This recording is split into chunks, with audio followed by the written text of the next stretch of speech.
Okie dokie, I believe we are all the way live. Hello and welcome to my graveyard. I am your host of the evening, the Cemetery Man from Salem, Mass. Always taking names and kicking candy ass. Live in living color here with you on Grande's Goosebumps. Not Grande's Graveyard tonight. It's Grande's Goosebumps. You got to love the alliteration. And a fun fact, funny enough, about Grande's Graveyard that a lot of people probably do not know unless you were there at the time of the inception of this show. The initial title was actually going to be Grande's Goosebumps. And a lot of people don't know that, but I remember we were in the studio. It was me and a couple producers that would, take care of the audio and the microphone, all that stuff for my show, all the way back in the Ram Nation days. And we were trying to come up with a title for the show. And the name for a few days was Grande's Goosebumps. And we were going to go ahead and use that title until I put up a little prompt on Instagram. And I said, anybody have any last second ideas for a name? Because I don't know if Grande's Goosebumps is going to work. Somebody suggested Grande's Grindhouse. That was one that I was like, oh, I know that's okay. But at the final minute, the final hour, fate kind of had it. Grande's Graveyard. My good friend Jonathan Schwartz actually came up with the name. And it just kind of stuck. I loved the sound of it. I loved the alliteration, and I figured Grande's Graveyard. That's what we're going to go with. But funny enough, Grande's Goosebumps. So Goosebumps would have always been a part of Grande's Graveyard if, I ended up going with that name. So I thought that was kind of funny. Just a little anecdote I wanted to give, but there's a couple people in the chat already. Miss C's in the house. Ciao, great Grande. Look at her alliteration. That's pretty cool. 3G, zero regrets. Slasher Fred is in the house. One or, I don't know. Ciao, Grande. Mateo's here to listen and learn. Haven't seen any episodes, but I have seen the movie Opinions on it. Man, the first movie was okay. The first movie was passable, and the second one was a travesty. Like, I like Jack Black. The first movie was a passable movie. The second one was really a travesty. They should never have done the second one. But, this show, it's a really big product of the 1990s, and we're going to get all into it, as Mateo's saying hi to people. I guess we can get a little bit into the background of the show. I also have a couple of 4K pickups I want to show, things I've been watching this Rocktober season. Happy Rocktober, October, Shocktober, by the way, everybody. I'm super excited for spooky season where we just go all the fuck out with all our horror things. Every day is Halloween for horror fans, but we just go fucking batshit crazy in Rocktober, and that's what it's all about. The Master of Fear is here. The viewers beware. You're in for a scare. Gotta love the classic Goosebumps theme. Night of the Pumpkins is my fave. Ben Grimm's in the house. Welcome, my friend. One of my favorite shows I used to watch was Eureka's Castle, which was a Nickelodeon Sesame Street-like show, and R.L. Stine was the producer. I've never heard of Eureka's Castle. That's very, very cool, though. Hey, Slasher Fred, people saying hi to each other. Now, I guess before we get into the show, I have a few 4K pickups that I want to share with y'all. I think it's pretty cool. I've just been going all out lately with my 4K pickups, especially in time for spooky season. So I figured I'd show a couple of these off. We don't have to go crazy in depth. But first up, from Vinegar Syndrome, this is one that's really near and dear because I live so close to this goddamn house. And this is none other than the film from 1979. This is the Amityville Horror on 4K Ultra HD. From Vinegar Syndrome. I have not yet watched this, but I've heard it is an astounding 4K transfer. I'm a really big fan of this movie, obviously, because it's kind of like a hometown thing. I mean, literally, I could walk to the Amityville Horror House. That's how close I live to Amityville. So it's kind of cool. Always a really big fan of this one. I'm planning on watching this sooner rather than later. And I don't know, I'm just a big fan, so I wanted to show this one off. This is Amityville Horror. I really like this, cover and the back here with all the flies, the upside down cross. Get out. Thought that was really cool. I always really liked James Brolin in the film. Of course, Margot Kidder. I mean, you can't go wrong. I always loved her in, the Superman movies and Black Christmas. And she does a great job here in this one as well. Amityville Horror on 4K. Super excited to watch this one this spooky season. Also, I did watch this one, and this one is got to be a top 10 4K I've ever seen in my life. This is one of the best 4K transfers, and I believe this 4K dropped last year. However, they just dropped this Steelbook as a Best Buy exclusive. So if you go to your local Best Buy, you could probably find this, pick this one up. About 25 bones, but it was worth every goddamn penny. That's how good this transfer was, and I love the purple cover here. This is the 4K Ultra HD Steelbook edition of the Addams Family. Yes, the Barry Sonnenfeld Addams Family. I thought this 4K was stunning. I mean, it absolutely blew me away how good it looked, and I was like, man, like I've just gotta talk about how much I loved this one. I don't know, like I said on a past episode, I've been thinking maybe doing Adam's Family down the road. I would like to do maybe a retrospective. That'd be a lot of fun. I love this one. I think Barry Sonnenfeld was the perfect choice. I know a lot of people always say, oh, we know they should have got Tim Burton. I disagree. I think Barry Sonnenfeld was a much better choice, and I think this movie has the spirit of a Tim Burton film, but in my opinion, Barry Sonnenfeld really got Adam's Family. I think Tim Burton would have made it too weird. I think that Barry Sonnenfeld got the family aspect of it and really hit a home run here. And this transfer was amazing. Raul Julia does a wonderful job as Gomez Adams, just a great energy and intensity to his performance. Angelica Houston's a lot of fun as Morticia. Of course, Christina Ricci is Wednesday Addams, who, in my opinion, completely made that role of Wednesday Addams just iconic. I mean, anyone thinks Wednesday Addams, you think Christina Ricci. It's really that. She's the Heath Ledger of that, character. Like Heath Ledger's the Joker. I would say Christina Ricci is the Wednesday Addams. I mean, it's that iconic and memorable a performance. And I don't know. I highly recommend if you guys, are 4K physical media collectors, I highly recommend you pick up this 4K because it's astounding to look at. I mean, it really blew me away how good this fucking transfer was. Highly recommend the Addams Family, Best Buy Steelbook. Can't really go wrong with this. Awesome little pickup here. And since I picked that up, I was like, man, why is the sequel not on 4K? Because I love the sequel. But no, it's not on 4K. I don't know why, but I picked up the bare bones Blu-ray. And this is a bare bones Blu-ray. I mean, don't get me wrong. There's not one special feature on this son of a bitch. And that's a crime because I know a lot of people like this better. And I do think it's the funnier film of the two. Of course, it's Addams Family Values. I think this is the funnier movie, and it probably is the better story. But I don't know, man. I don't get why this is not on 4K special edition either. I mean, maybe in another year they'll put out a 4K steelbook of this. Maybe every year they'll try to do something Addams Family related, around spooky season. But I really love this movie as well, so I really wanted to show this one off. I watched these back to back. October 1st and October 2nd, I watched the Addams Family Barry Sonnenfeld movies and just had a grand old time laughing my ass off. And I don't know, I really like both these movies. I think the cast was just perfect, and Barry Sonnenfeld's direction, the writing, all of these things just kind of came together, and I really like these movies. Highly recommend you pick both of those up. We got two more here, I promise. Then we're going to get all things Goosebumps, so bear with me here. Next one I picked up is from, of course, Blue Underground, and they've been putting out some of the most astounding 4K transfers. This is Dead and Buried. Yes, Dead and Buried from the year, I believe, 1981 on 4K Ultra HD. I'm a huge mark for this movie. I saw, actually, funny enough, today, James Wan on Instagram posted, he's been posting movies to watch around spooky season.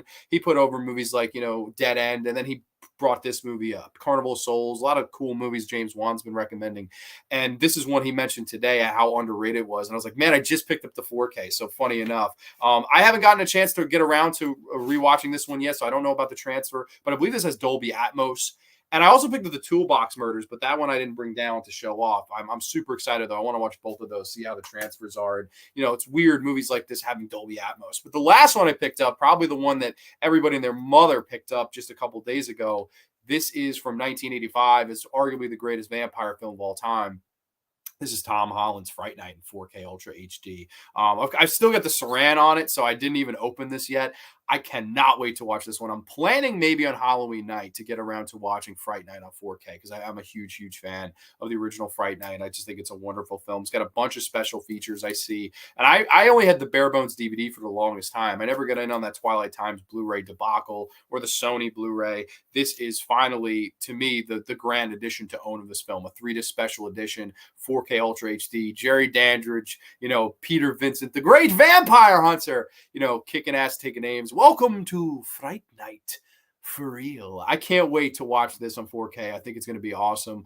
And Dara, I'm just going to have to be that guy. Release the second one. What the fuck? Even if it's a fucking standard bare bones Blu-ray, release the second one. I know there's an Australian Blu-ray, but fucking come on. Release a region one Blu-ray of that. I don't care what the feature or the rights issues are with that sequel, man. That movie deserves a special edition Blu-ray from somebody. It really does. I know Vinegar Syndrome, they dropped the ball on that. they teased everybody, and then it ended up being like Blood for Dracula, which was a really a big shame to me. But yeah, these are some of the pickups I got. Like I said, I've been watching The Addams Family. I'll be getting to this, I believe, tonight. I took the day off work tomorrow, so I want to get to this tonight. I want to watch Amityville Horror in 4K. Now let's get back to some of the comments, and then we're going to get right into all things Goosebumps. Let's see. Welcome to Horrorland and The Haunted Mask. Those are the two I like the most. Well, both of those are in my top 5, so I think we're on the same page. Amityville, the original, is a horror classic. I completely agree, and I'm super excited to see the transfer because from everything I've been reading, it's like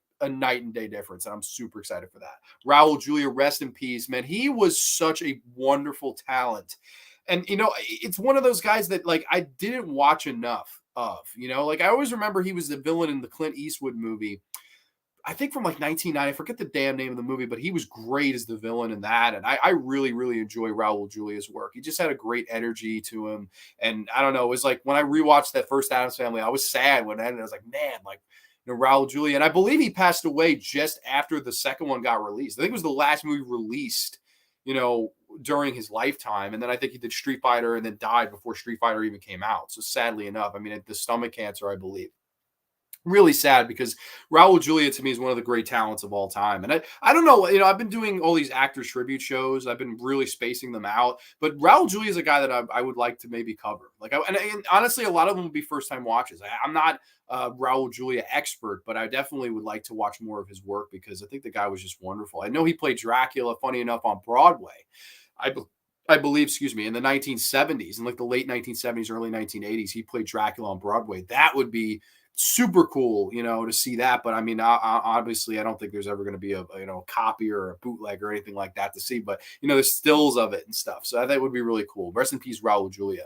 I'm more of a Munsters person, but I still like the Addams Family. I love both. I think we're both great. The original Amityville is like a pre The Shining or pre Poltergeist. Yes, and it's a post Burnt Offerings. That's what I always say.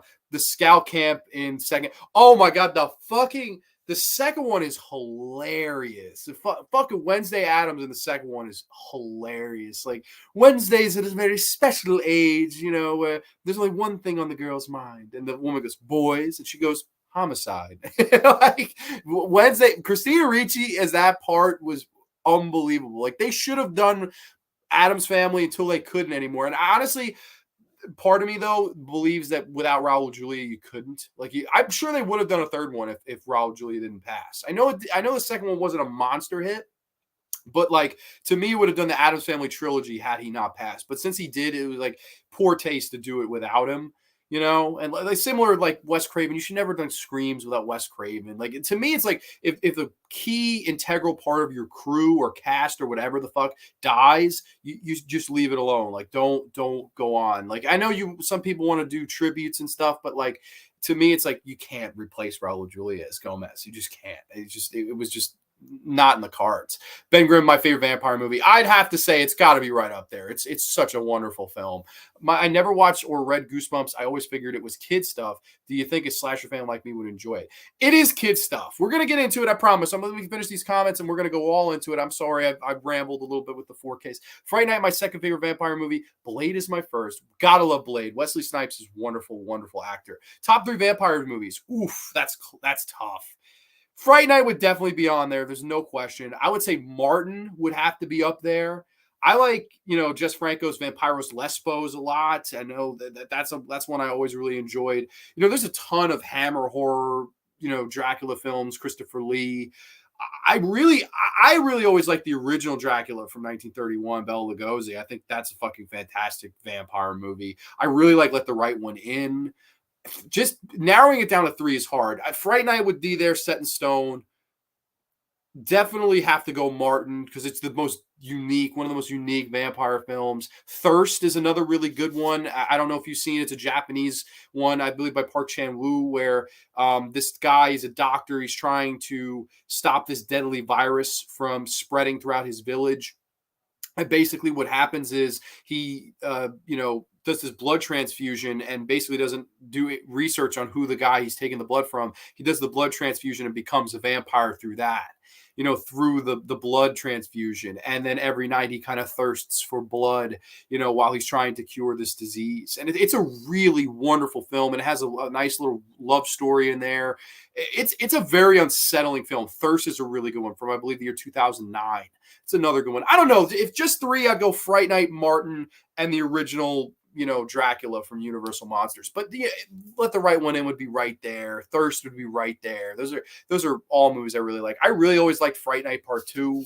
I like Bram Stoker's Dracula, the 1992 Gary Oldman one. There's a ton of really, really good Dracula movies to me, and vampire films. So I don't know. It's kind of, all over the place. Narrowing down to three is tough. But what about you, man? What would your top three be? It's heavy, but Julia's awesome in The Kiss of the Spider Woman with William Hurt. Yeah, no, I actually haven't seen that. So I would love to, if you have any Raul Julia, film recommendations, I'd love to get into those, because I think the guy was great. Julia as M. Bison was the best. Yeah, no, he was really a once in a lifetime talent. It's such a shame he, was taken from us so early. Goosebumps is definitely more kid friendly out there for the horror anthology kid series thing, like Are You Afraid of the Dark, which I know is a huge fan favorite. People love Are You Afraid of the Dark. I didn't grow up with Are You Afraid of the Dark, though. Or that's one, in my opinion, The Haunting Hour are the scariest. It's funny. Are You Afraid of the Dark was before my childhood, and then Haunting Hour was just as I was growing up. So it's like Goosebumps caught me in the middle, but those two were just right at the tail ends. Like they didn't play reruns of either one of those very much. I love Goosebumps opening intro. Dude, it is one of the best opening intros. They had a TV movie reunion with Tim Curry as Gomez, the Adam family. Yes, and that's horrible. That movie's fucking terrible. And I don't like. They brought back John Astin for that, who was the original Gomez Adams, and of course the live adaptations. That was terrible. Daryl Hannah was Morticia.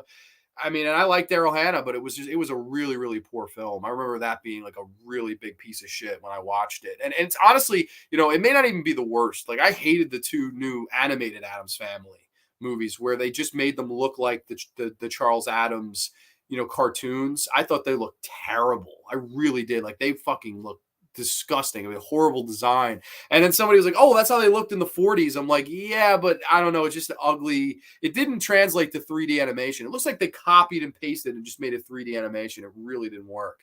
The Lost Boys, Dracula for Francis Ford Coppola, and Friday Night. I think those are three awesome movies. You can't go wrong. Lost Boys is one I didn't even mention. I believe that just came to 4K as well, and I love that movie. Addams Family Reunion had Hillary Shepard Turner, who played Power Rangers Bad Girl. Oh yeah, and I gotta say, I really thought Addams Family Reunion was a missed opportunity. I mean, you had Tim Curry. I mean, Tim Curry's Gomez. You would think that's money, but like I remember that fucking movie having like awful green screen, like awful. Like, oh my god, like if I do Addams Family retrospective, I'm gonna have to sit down and rewatch that. But it's fucking atrocious movie. Like I would not even recommend that to my worst enemy. And I love the Addams Family.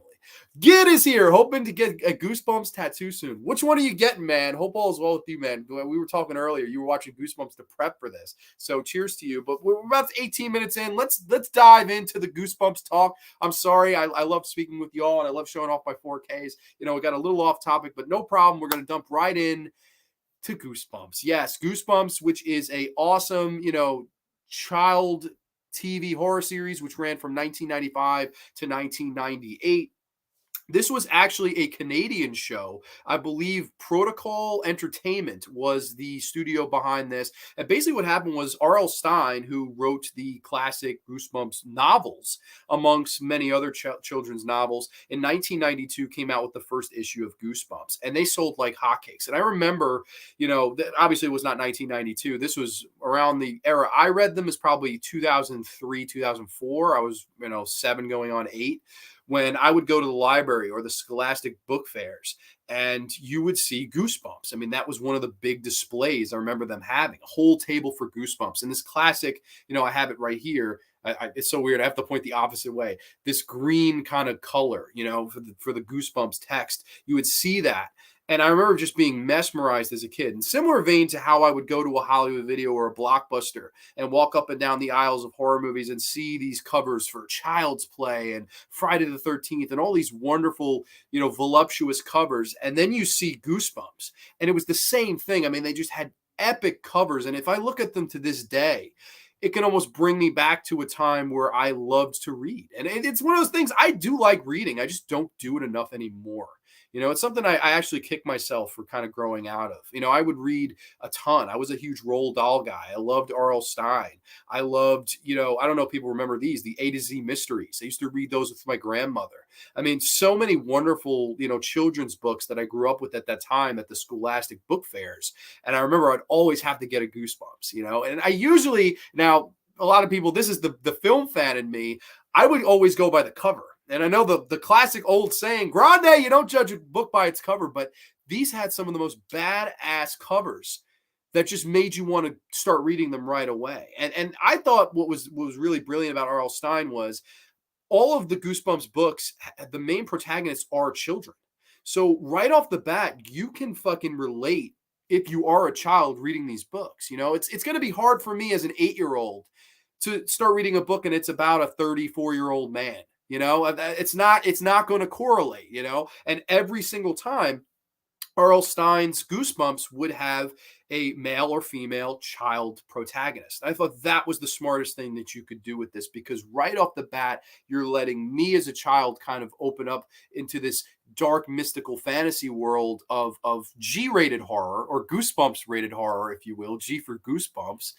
And I could kind of safely enjoy myself and kind of, enter this gateway into horror. And I think gateway horror is a perfect way to describe Goosebumps. It really is a perfect starting point, perfect launch pad point for someone who thinks they're afraid, or, doesn't want to start with a torture movie or a slasher movie or a crazy psychological horror movie that'll fuck you up and make you not sleep. Goosebumps is a kind of safe way for you to start off into that world.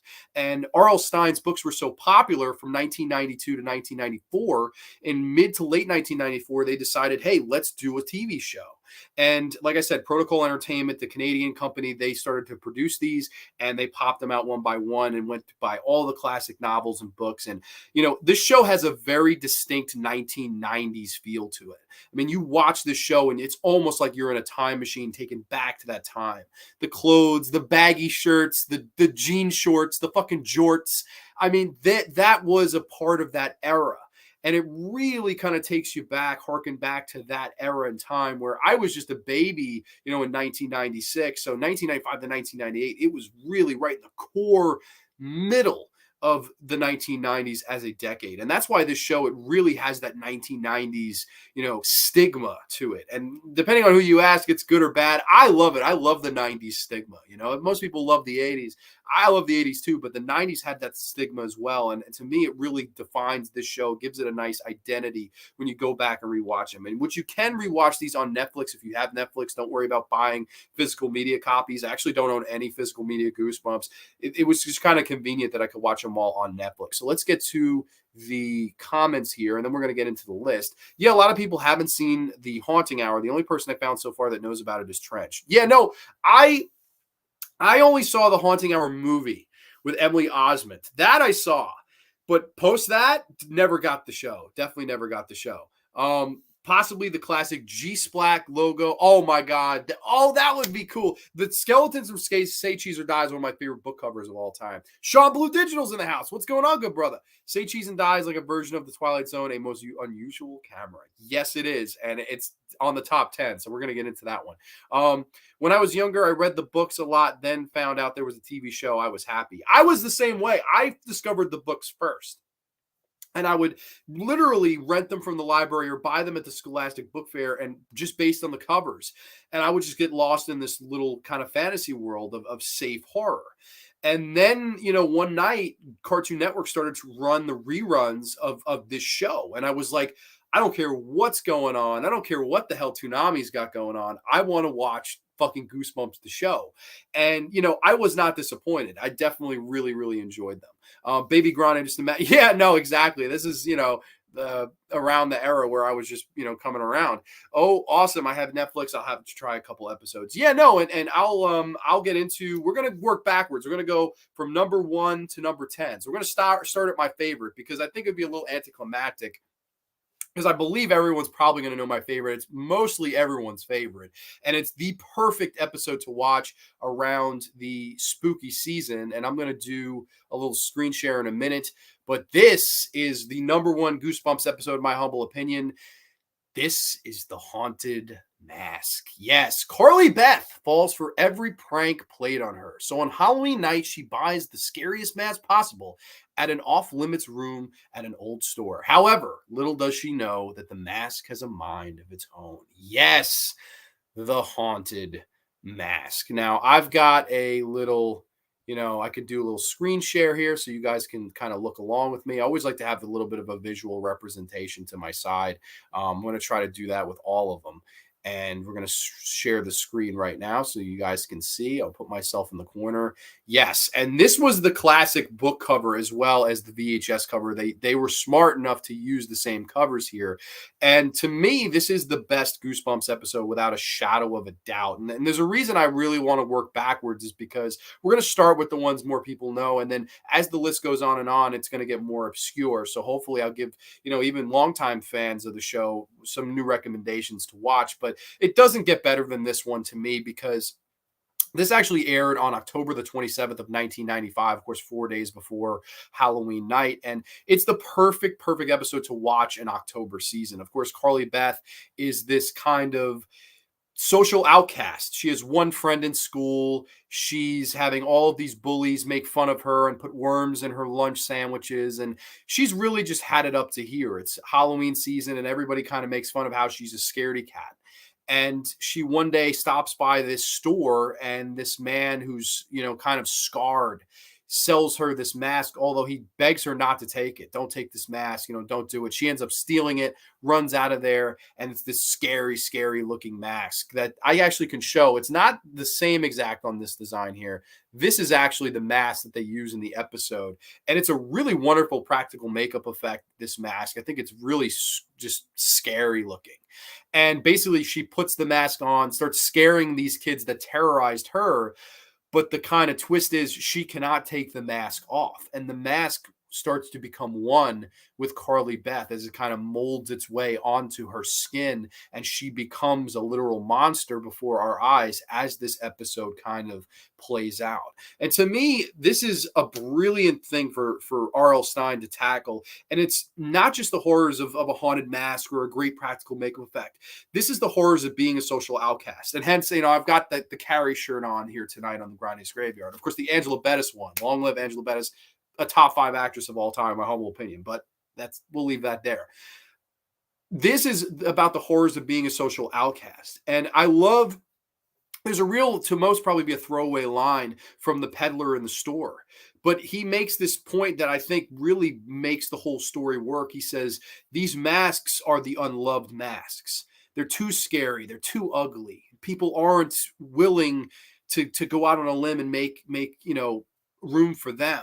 And I think in a lot of ways it's someone talking about, Carly Beth without really talking about Carly Beth. And it's a really smart way to do it. For a kid, it could go right over your head. But rewatching it as an adult, I believe he's not just talking about the mask, he's also talking about her.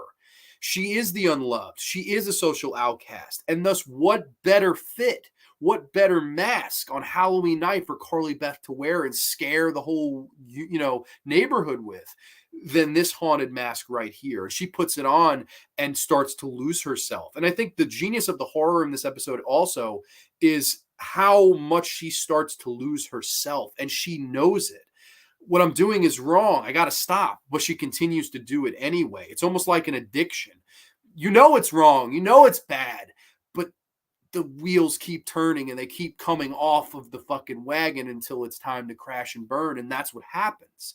And I think this episode just oozes with Halloween aesthetic and atmosphere. I mean, you can really almost take yourself back in time to when you trick-or-treated and when you got candy as a kid and when you were scared or being scared or any of these things. It really kind of brings back all of the kind of memories that it is to trick or treat and the horrors of being a social misfit, a social outcast. I really like this one. I think this is the best episode Goosebumps ever did. I think the lead performance by the actress playing Carly Beth, Catherine Long, I believe her name is. I thought they had a cool picture here. This is a pretty cool picture of R.L. Stine and the actress Catherine Long, of course, in the makeup room. This is really, really cool stuff. And, I think this is the perfect kind of launch pad for the show. I definitely think that this was the perfect, sort of launch pad to start off, and the perfect pilot episode, two-parter. It's scary, it's effective, it's a nice story, it has a nice heart to it, and to me it's just the most well-rounded of all of these. Really love the Haunted Mask. If there's anyone I could recommend the most, it would be that one. So that's what we're working backwards tonight. We're starting at number 1, we're going to work all the way to number 10, so no worries about it. We're going to go right down the line. Let me get back to comments here. I believe we were here. Haunted Mask is like a middle school version of Carrie. Yeah, and that's funny. That's why I actually wore the Carrie shirt. Like, I was thinking, I'm like, man, I don't have a Goosebumps shirt. What do I wear? And Haunted Mask, Carrie came to mind. So me and you, Flash and Fred, we're thinking on the same page. For me, it's between this and Horrorland. I really like the episode. Funny enough, Horrorland is very soon coming up, so don't even worry about it. I remember as a kid, I used to be very cautious when putting on those monster Halloween masks they had in the store. I wasn't scared if they were like based off a movie, just like if it was a monster. Well, it's funny. The whole idea, the reason R.L. Stine got the idea to do this episode, it's a story in and of itself. Either his son or his daughter had bought a mask, and that I thought was brilliant. And I was like, oh man, he based the story off his kid. What's so special about the kid putting on the mask? His son couldn't get the mask off, and they had to rip the fucking mask off, like actually break the mask. And that's what he sat down and was like, that's brilliant. Like, what if I wrote a story about that? A mask that won't come off. And then the whole thing about the social misfits and the mask becoming a part of you. It's just crazy how a little incident with your kid, just get the fucking mask off, rip the mask. And it just became this brilliant story. I really think that's a really cool kind of behind the scenes. Dan, love you too, brother. Hope all is well, man. Did you go over the Jack-o'-lanterns one yet? No, I didn't. That's coming up, though. That made the top 10. As shitty as the finale of that is, I love the episode up until that, man. We had a good laugh on Tuesday night about that shit, man. That is some funny shit. What do I think of part 2? You're going to see part 2 on this list as well. Part 2 of The Haunted Mask makes it. It's later in the show, but it made it. In the sequel, the roles are reversed. Yes. And it's the classic, let's change the sex. Like in the first one, it was a girl going through this. And the second one, it's a fucking guy doing this. It's so weird. They were even doing it in the 90s. Dude, I promise you I will. It slipped my mind tonight. I was looking for shirts to wear for the graveyard, and I saw the Carrie one, and I went social outcast, social horror, gotta do that one. But no, I promise. Thank you so much. Dan got me a really cool shirt. And also, to people who are interested, I've got Grande's graveyard t-shirts in the making. They're being worked on. My good friend Matt, he's really, really good with art and stuff like that, and he created the logo. And basically right now he's trying to design a t-shirt. Now, I don't know how many we're going to produce. I don't know if we're going to do 20, 25, but if you guys are interested, I'll be sure to make a video when they arrive, and I'll see who's interested. I don't know if we're going to sell them. I don't know. We're going to give them away. I don't know what we're going to do yet, but Grande's Graveyard t-shirts are on the way. It's going to happen. I just don't know when. It could be very later rather than sooner. So, it is what it is. But that is the Haunted Mask, everyone. If there's one Goosebumps episode, I could recommend, that's the one I'd recommend the most. I absolutely love the Haunted Mask. To me, an all-time, anthology horror classic, and one that is perfect to watch on Halloween night. It's the perfect Goosebumps episode. It really is. But coming up next at number 2, this was one I actually rewatched back, and I really forgot how fucking good this one was. This one might be in contention for the best episode of the entire series, and I love this one too. This is season 1, episode 5. This is Welcome to Camp Nightmare. Yes, Billy and his fellow campers arrive at Camp Night Moon, where they encounter a strange creature and oddly uncaring counselors. However, it would appear that their nightmarish venture is just beginning. Yes, Welcome to Camp Nightmare. So this one, I don't have the whole cover art here. I actually have a picture of the creature that's from the episode, the Saber, which I'm going to share with you all right now. Let's share this ahead. Yes, that's spooky looking. The Saber from Welcome to Camp Nightmare. Now, this is a really cool episode in a lot of ways. Now, I never went away to camp. I never, I had like summer rec camp, but that was right by my house. I never went away to camp. But this one's a really cool one of talking about the horrors of being away from your family and being on your own for the first time as a kid. And basically, we follow our lead character. He joins. There's this camp. One part of it's for girls, one's for boys. He joins, and all of this weird shit started happening. right off the bat, his friend gets bit by a snake on their first day there. And all of the counselors just don't even give a shit. They don't even care. They're like, oh, you got bit by a snake? Like, you'll be fine. And then the next day, the morning, the kid's gone. And you're like, what the fuck? Like, what happened to that poor kid? He got bit by a snake and then just like put some fucking tape on it, bitch. And then the kid is just like, he's gone the next day. And the lead character's like, what happened to fucking whatever the fuck, Jimmy, whatever his name was. And he's like, oh, I don't have any record of that kid being here. And it's kind of really smart as how it goes off. One by one, these kids are getting picked off. There's, of course, this legend of this saber that if you go out in the woods in the middle of the night, this big creature will come and eat you. And at one point, they're out in the woods in the middle of the night trying to, call the saber, and you hear this animal noises coming. And they do a really fun thing with the camera, as, they kind of put the camera as the POV, running after the kids. I thought that was kind of smart, and pumping in these animal noises to kind of create the fear. There's this forbidden cabin that you cannot go into. I think that this has a lot of fun points of like children horror to it. There's a really good point where these two kids, they're in a canoe, and the lead counselor, who's just a fucking piece of shit, you guys paddle back here, no lifeboats. They go to paddle back and the canoe tips over, and they insinuate that these kids drowned. And you're like, holy crap, like they never come up for air. And you're like, oh my God. And the kid jumps in to try to save them, and they're not there. Just really fucking crazy stuff. I really like this one. I thought this was a really, unsettling one, and one where it's for a kid, it's the horrors of being away from home the first time and being on your own. And when the authority figure are assholes, and the authority figure isn't going to help you, you've got to help yourself. And I thought this one was really, really well done. I like this one a lot. I think the kid in the lead does a really good job. I think the guy playing the lead, like head counselor, was just a real fucking piece of shit. And I swear I know the actor from somewhere. I believe I have, I think they have a still photo of him here. Well, no, Halloween Ends. God, we just avoid that shit. We have this guy in the middle here. That guy, man, he was so creepy as the lead. I just thought he was just this piece of shit. You're like, God damn it, man. This guy, I hope he gets what's coming to him. And spoiler alerts now, we get to the finale where all of this kid's friends have vanished.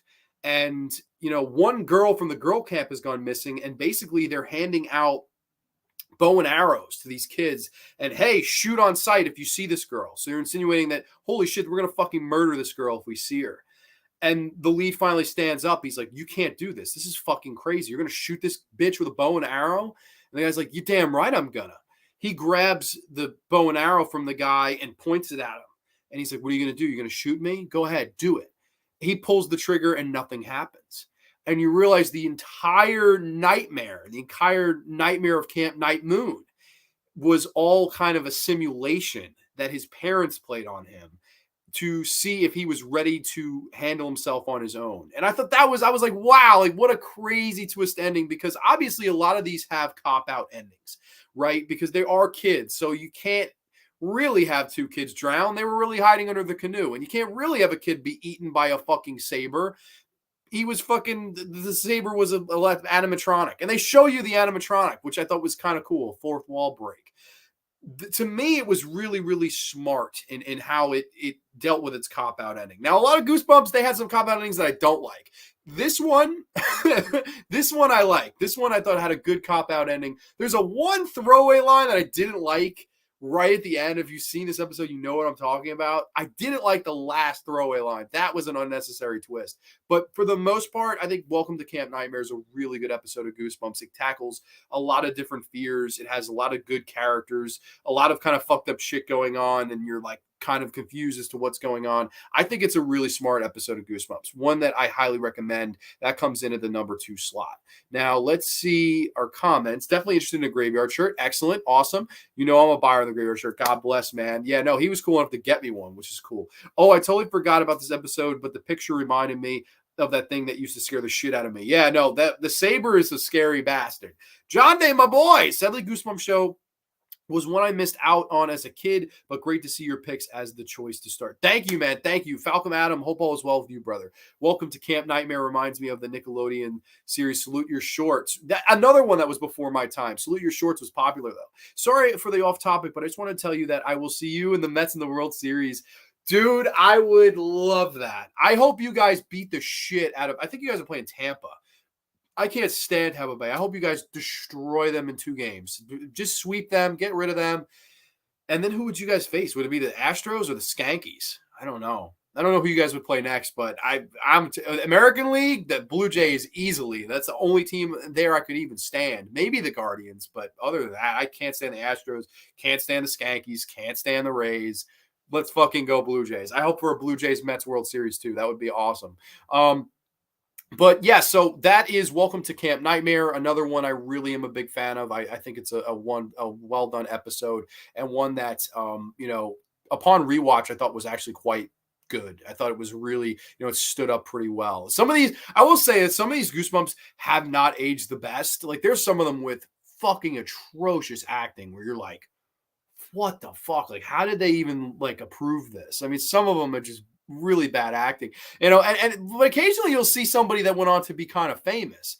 Like we'll get to Say Cheese and Die and who's in that one, but you also see one that I won't be talking about tonight. Night of Living Dummy 3 stars Hayden Christensen, which I thought was funny. I'm like, that's fucking Anakin Skywalker fighting a dummy. Like, who would have thought that? There's a couple of, before they were's in the Goosebumps. Not too many, not as many as like the Twilight Zone, or even Tales from the Dark Side. But, I definitely think it's cool to see some of these up and comers. But coming up next, it is, of course, from season 3. It is episode 8 that aired on October the 25th of 1997. This is One Day at Horrorland. When the Morris family becomes lost during a road trip, they stumble upon an amusement park called Horrorland. The kids, Lizzie and Luke, love the place at first, but soon realize it is more sinister than it seems. Yes, One Day at Horrorland. Now I'm going to get the screen share up here because I always loved this artwork as well. This is one of the books I read to death as a kid. I just thought this was a really cool, box cover here. And I just wanted to share that all with y'all. Yes, this is One Day at Horrorland, which to me is one of the best episodes of the entire series. I really love this one. To me, just the whole concept of a horror theme park is the coolest thing ever. I mean, the closest thing we have to it in real life is the Universal Horror Nights, right? And I mean, they really only do that for a month. They do late September into all of October, and then maybe the first couple of days of November. They do the Universal Horror Nights in Universal Studios, and, I believe they do them in Japan. They don't do them a lot, but they do them enough. I think there's like 4 or 5 locations where they do Universal Horror Nights, where theme parks are transformed. Of course, if you ever go to Six Flags Great Adventure, they have the Fright Fest, which is, just really cool too. I mean, Fright Fest is great, where you just go on roller coasters and you can run into all these people that'll jump out and scare you and things like that. But to me, to do an entire episode around a horror theme park and a family that kind of breaks down, goes to it, almost like a fucked up version of National Lampoon's Vacation, but instead of Wally World, it's Horrorland, and you have this, generic American Pie fucking happy family that kind of walk into the gates of Horrorland, and you experience all of these horrific rides. There's the House of Mirrors, and at points these kids think they're seeing all these hallucinations and all of these crazy things, and the people that work there are not even people, they're actually monsters that run the show. And I thought that was kind of a fun little twist, where these monsters with these horns, of course, similar to how it is in the artwork here. Actually, maybe it can show what the monsters look like. Yes, this is what the main monster looks like in the episode. These giant horns, green skin, just kind of these fugly monsters, if you will. But I love the welcome to Horrorland. Admission is free, and they don't charge admission. That's how you know you're fucked. If they don't charge admission, even the monsters ain't charging admission. You're probably on the fucking menu at the end of this day, and there's no one leaving Horrorland alive. But the best part of this episode to me was the scene where these kids go on the coffin cruise. And if this was done today, they would have done CGI coffins. They would have done CGI water. I mean, it would have been fucking terrible. But my props for this is like unmatched to how cool I think this was that they shot this. Basically, you have 2 coffins in the water laying like rafts. And these fucking kids get into the coffins and float down this river like the lazy river. It's all practical. Real coffins, a real river. They kind of push these kids along. I was like, wow, like that is fucking crazy to do. And of course, the coffin closes. There's bugs and spiders that crawl over these kids. The kids are going crazy.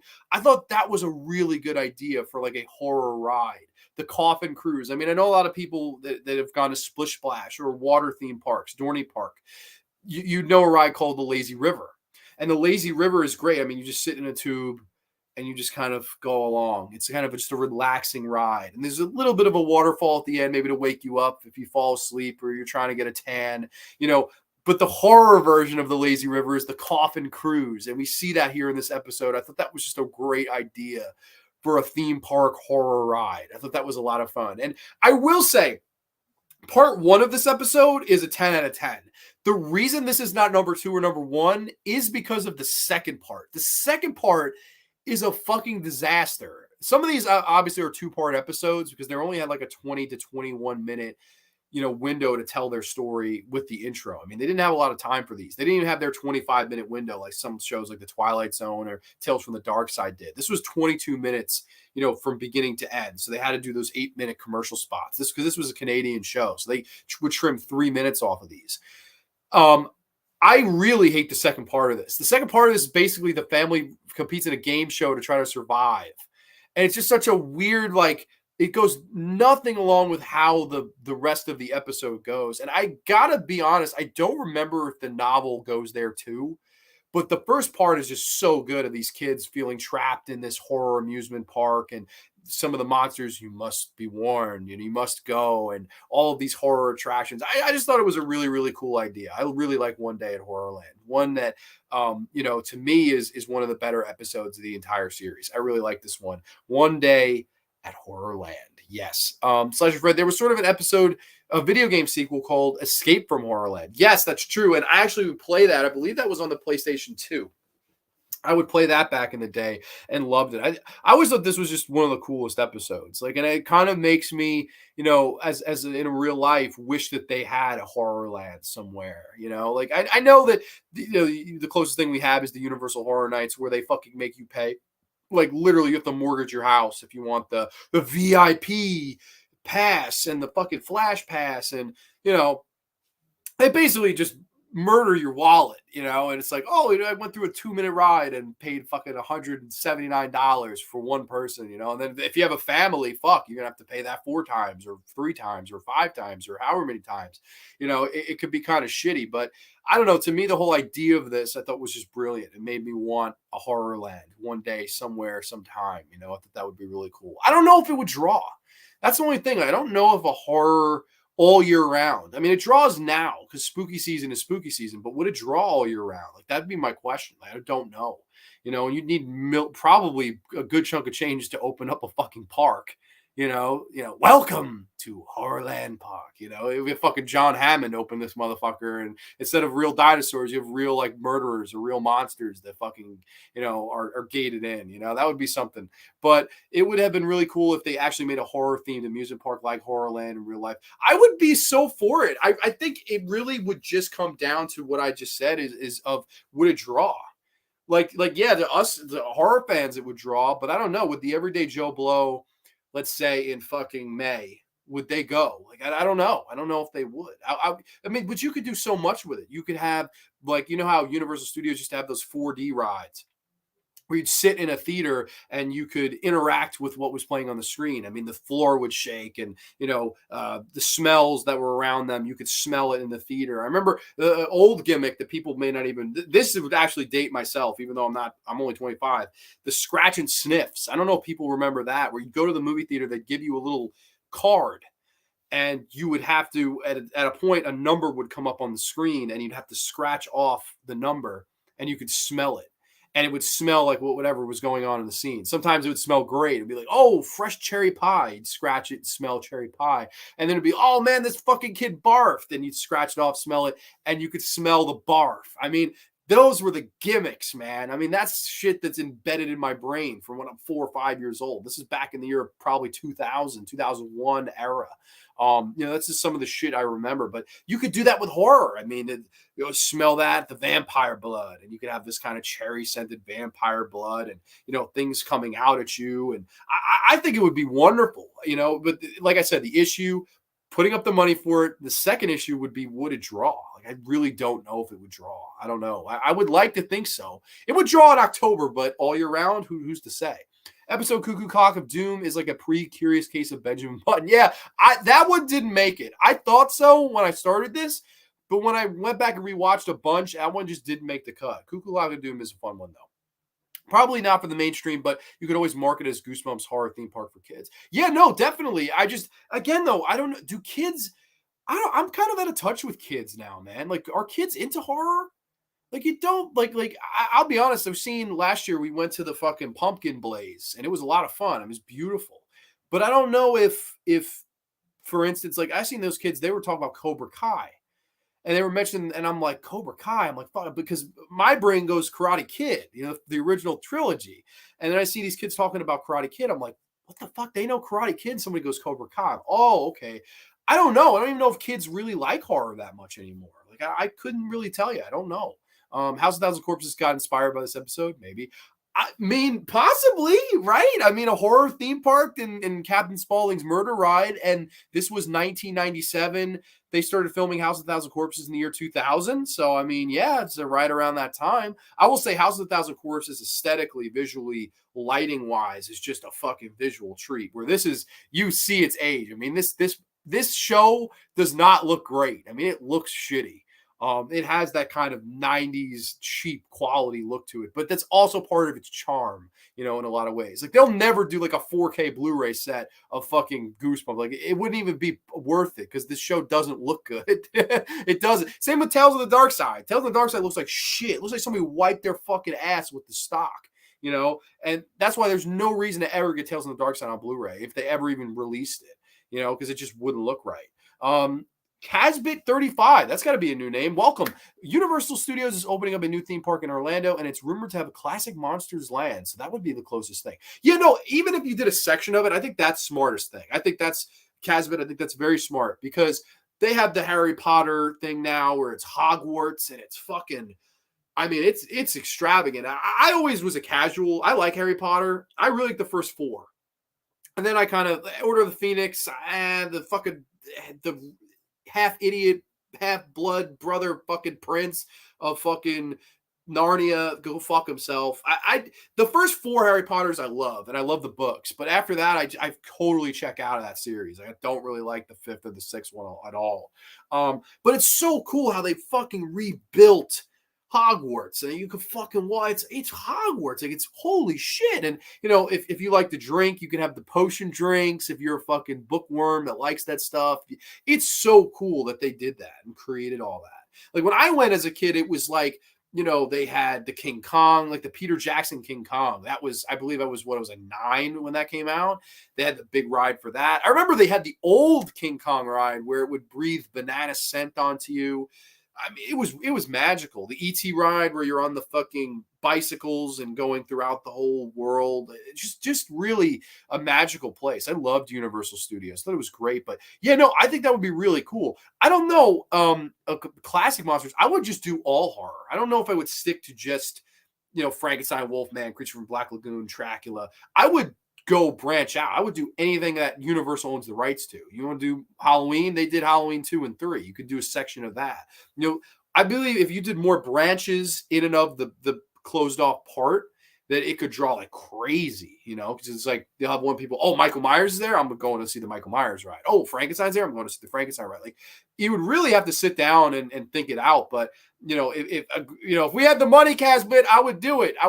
But I don't know. I don't have the money to open a theme park. I barely have the money for fucking bills, rent, whatever the fuck. Ryan Gosling, who was in Say Cheese or Die, appeared in Hercules, the Legendary Journeys prequel, Young Hercules. Yes, and we're going to get to Say Cheese and Die. That's coming up. I don't know if that's next.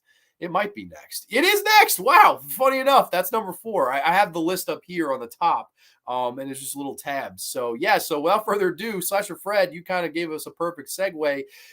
The next episode from season 1, episode 15, this aired on February the 9th, 1996. This was probably around the time I was fucking conceived, funny enough. Say Cheese and Die. Greg and his friends break into an old warehouse where they find an unusual camera.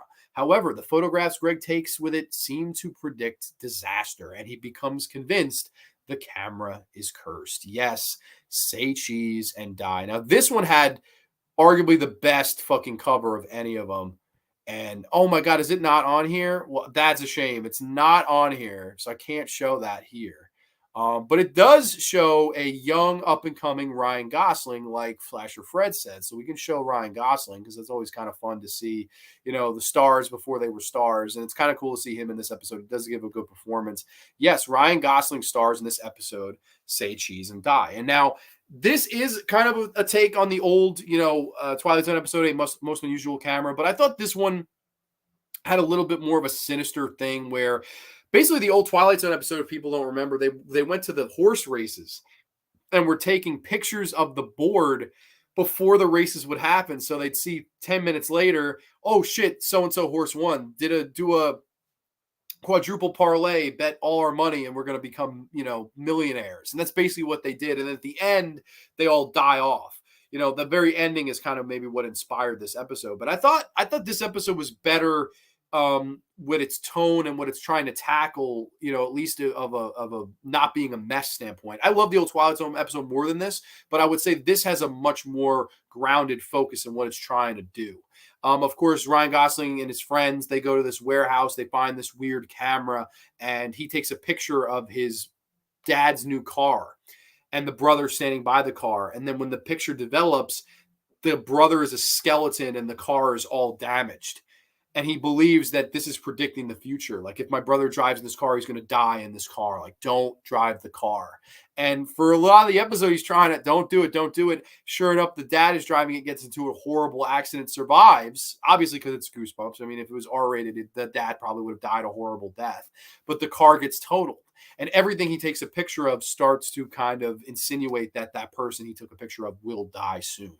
The FBI come to his door at one point. They get involved. They think he's murdering people. I really like this episode. I think Ryan Gosling was a really good choice as a child actor to kind of tackle this episode, be the lead here. And it's nice to see him show his acting chops at such a young age. And I think he does a really good job in the lead here. I remember the classic old cover. I can't believe they don't have that as an option to show, was the skeletons at the cookout. Of course, they're doing this little barbecue, and it's all skeletons, with all these barbecue utensils kind of smiling for the book cover. I remember seeing the book cover and being like, that's a book I got to read. And they do recreate that in the episode, funny enough. That, hey, take a picture of family barbecue. And he's like, I don't want to. Shut up, take the picture. Takes the picture, and we see that classic image kind of redone. I thought that was really smart to do, kind of a nod to the classic book cover. I don't know the guy who did the artwork for the book covers, but I would argue he's the most important piece of all of this, because I don't know if I ever would have picked up a Goosebumps book and read it, without it. And a lot of these VHS covers didn't even bother to do new artwork. That's how good the artwork truly was, for the books. And Say Cheese and Die to me is another series staple. I really like it. I think it's just a fun little tale. It's a quick one. It's not a two-parter. It's 20 minutes, easy watch. I highly recommend Say Cheese and Die, another episode of Goosebumps there. I think is damn good, and one that I would highly recommend to people if you want to see a young Ryan Gosling. Let's see, Slasher Fred. The actor who plays one of the bullies in the episode played the character of Megabyte in a science fiction Nickelodeon 90s series called The Tomorrow People, where the teens could teleport at will. That's another one. Never heard of that one. Definitely never heard of that one. That one's, I don't know. Ryan Gosling is from the same city here in Canada. FYI, we play the Mariners. The Mariners. Oh, shit. Okay, I like the Mariners too. I do. I would say I hate the Skankies. I hate the Rays. I hate the fucking Astros. That sucks. Those are the two teams I like in the American League. They're playing each other. I think the Mariners are young, and the Blue Jays are going to beat them, though. I think it goes 3, and I think the Blue Jays win. I think it's a good series, too. My man Romano was my fantasy closer in fantasy baseball, and I came in second this year, so I won some money today. Unfortunately, didn't win the big money, but I had a good year. I had a good year in fantasy for sure. But I had my man Vladdy last year. This year, I had Teoscar Hernandez from the Blue Jays, and man, he had a bad start, but he had a really strong finish. He had a big series, down the stretch here. So I'm really a big fan. I hope Toronto kicks their asses. But that's going to be a good series. I think that goes 3 for sure. But coming up next now, after that was, of course, Say Cheese and Die. Coming in next is season 1, episode 10 that aired January the 12th of 1996. This is Night of the Living Dummy 2. Yes, Amy thinks her father has brought her the perfect gift, a new ventriloquist's dummy.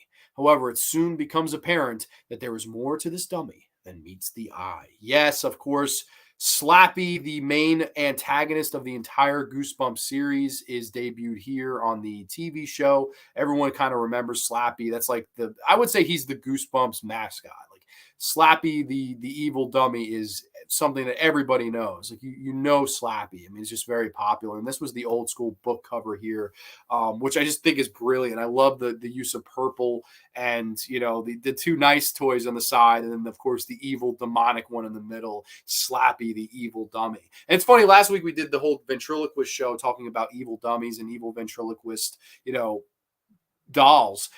This episode is kind of not too far off from that. Of course, it tells the story of this girl who she starts off trying to do this ventriloquist show, and her doll kind of just isn't good. The head keeps popping off. It's hard to control. It's hard to make it look like the doll is actually speaking. So she kind of tosses it to the side. Fuck this doll. And her father gives her this new one called Slappy. And Slappy, slowly but surely, she realizes it is alive and is going to try to make her life a living hell. And how so does he do this? He starts to try to frame her for shit. It starts small, but it grows bigger and bigger. The father is like this aspiring musician, excuse me, if I could speak properly. He's an aspiring musician, and Slappy at one point takes his guitar and just smashes it into a million pieces, and then just kind of lays down next to it. And she runs over to stop it, and she's caught red-handed. Why did you smash my guitar? You know how much this means to me. I like that, and I think it's a smart kind of thing to do for a children's episode where you're talking about the horrors of when even your own family does not believe you, and even your own family thinks that you were up to no good. And that's I think the kind of thing that this episode tackles is, we as the viewer know that she's innocent, but everyone around her does not.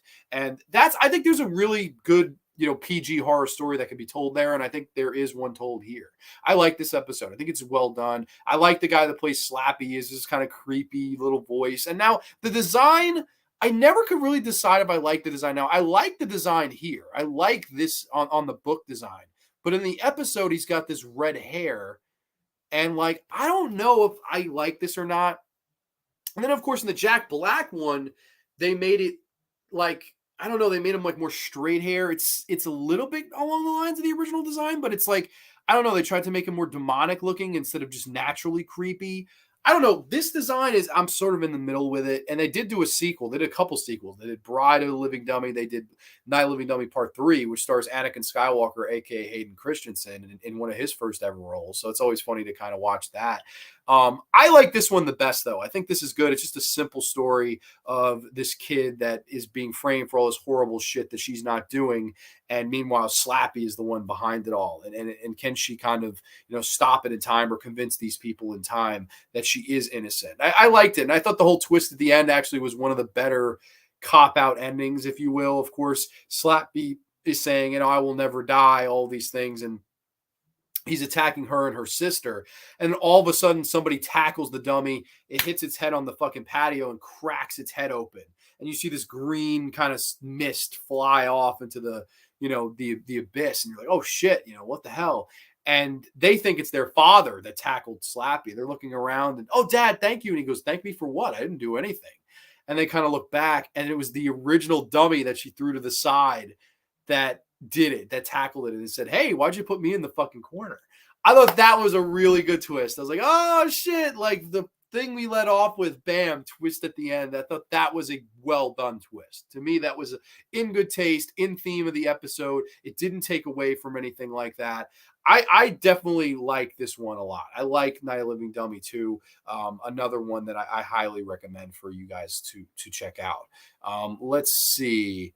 I think, in the sequel, the main protagonist tries to prove that to his skeptical teacher about the existence of the camera. Yet, Say Cheese and Die Again, I didn't like.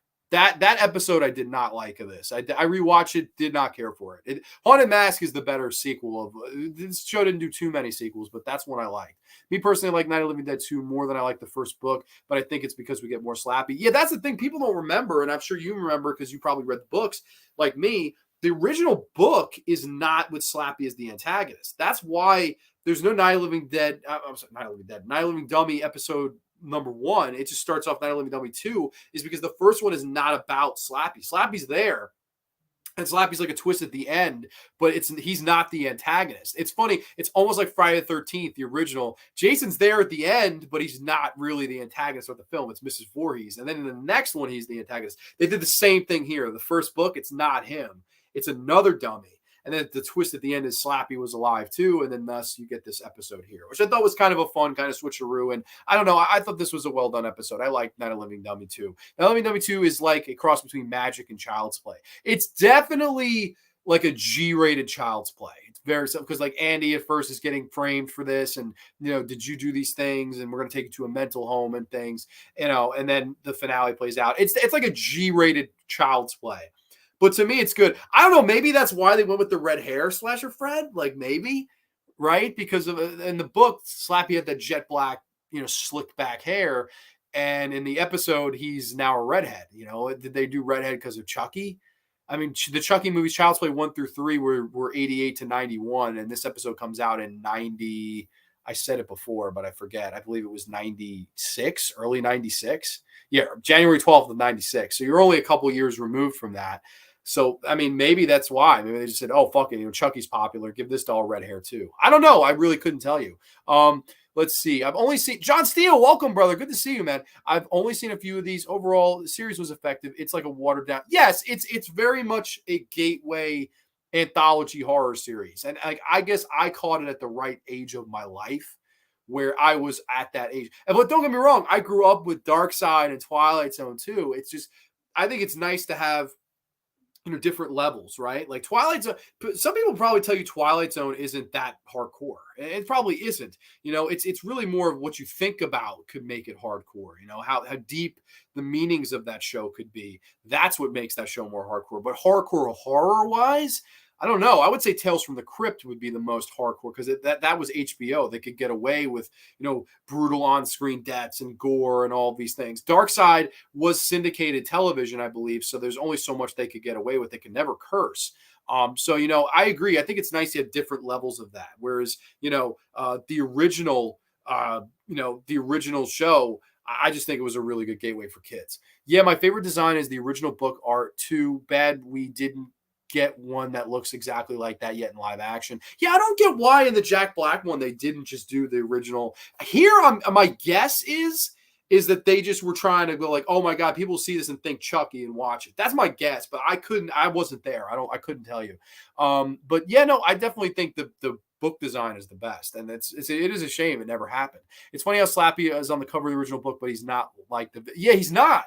That's why I remember when I first watched the episode, I was like, I wonder why they didn't do Night of the Living Dummy 1. And then I realized how important of a mascot that Slappy was for Goosebumps. I mean, that's the main antagonist of this whole show is Slappy. I mean, they bring it back and back and back, and people, you see that puppet and people go Slappy. It's a very iconic kind of character. Watching your review at Allison's house with her right now on the big screen. Thank you, man. God bless y'all. Am I on a 4K TV? Holy shit. I'm on 65-inch motherfucking TV. That's awesome, man. I hope I'm in some Dolby fucking HDR Atmos, motherfuckers. That would be cool.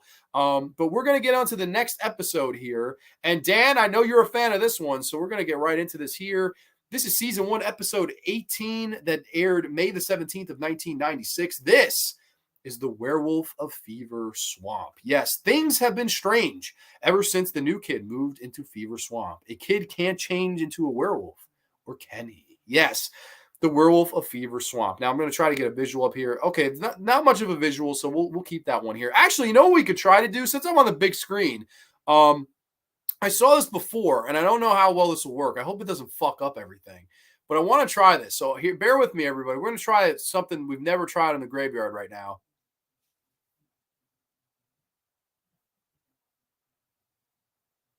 Let's hope I didn't crash my stream.